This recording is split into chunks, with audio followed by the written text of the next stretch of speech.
ചില കാര്യങ്ങൾ നമ്മൾ വിശ്വസിച്ചേ പറ്റും. മൊത്തത്തിൽ എന്തോ ഒരു അവശവനുണ്ട് കേട്ടോ. അപ്പൂപ്പൻ പറഞ്ഞു തന്നത് ഇത് കൂത്രോടാണെന്നാണോ? அப்படின்னா நம்ம பயப்படணும். ഇതൊന്നും അറിയാതെ അളിയൻ കയറി ഇതിൽ കയറി പിടിക്കുകയും ചെയ്തല്ലോ. இத பத்தி தெரியறவங்களை யாராச்சும் கூப்பிடுங்க.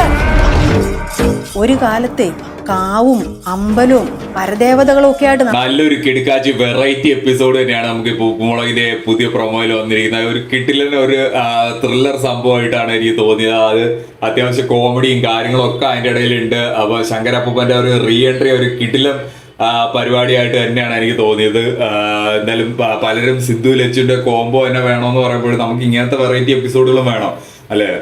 എല്ലാ എപ്പിസോഡും സിദ്ധു ലച്ചുവിന്റെ ആ ഒരു റൊമാൻസ് മാത്രം കണ്ടുകഴിഞ്ഞാൽ നമുക്ക് ബോറടിക്കാം. അപ്പൊ തന്നെ ആളുകൾ ഇങ്ങനെ പറയുന്നവർ തന്നെ അപ്പം പറയുകയും ചെയ്ത് വേണ്ട വേറെ എന്തെങ്കിലും. അപ്പോൾ അതിന് പകരമായിട്ട് നമുക്ക് ഇടയ്ക്കിടയ്ക്ക് ഇങ്ങനെയുള്ള ശങ്കരപ്പൂപ്പന്റെ ഒക്കെ ഒരു സംഭവങ്ങളോ അങ്ങനെ ഒരു റീ എൻട്രി പരിപാടിയും ഇങ്ങനെ എന്തെങ്കിലും കൂടോത്രം പരിപാടി അങ്ങനെ എന്തെങ്കിലും ത്രില്ലർ പരിപാടിയൊക്കെ വന്നു കഴിഞ്ഞാൽ ഭയങ്കര രസമായിട്ട് തോന്നി. ഇത് ഈ എപ്പിസോഡ് പ്രമോയുടെ ആ ഒരു കോമഡി എനിക്ക് ഭയങ്കരമായിട്ട് വർക്കായി. കൂത്രോടോ എന്നൊക്കെ പറഞ്ഞിട്ട് പാറക്കുട്ടി പറയുന്നതും പിന്നെ എല്ലാവരും നല്ല രീതിയിൽ പേടിക്കുന്നതും സിദ്ധു കളിയർ ഇതിൽ കയറി തൊട്ടു എന്നൊക്കെ പറഞ്ഞു. അപ്പൊ അങ്ങനെ അതുമായിട്ട് ബന്ധപ്പെട്ട രസകരമായിട്ടുള്ള ഒരുപാട് മൊമെന്റ്സ് എന്തായാലും എപ്പിസോഡിൽ വരുമെന്നുള്ളതിൽ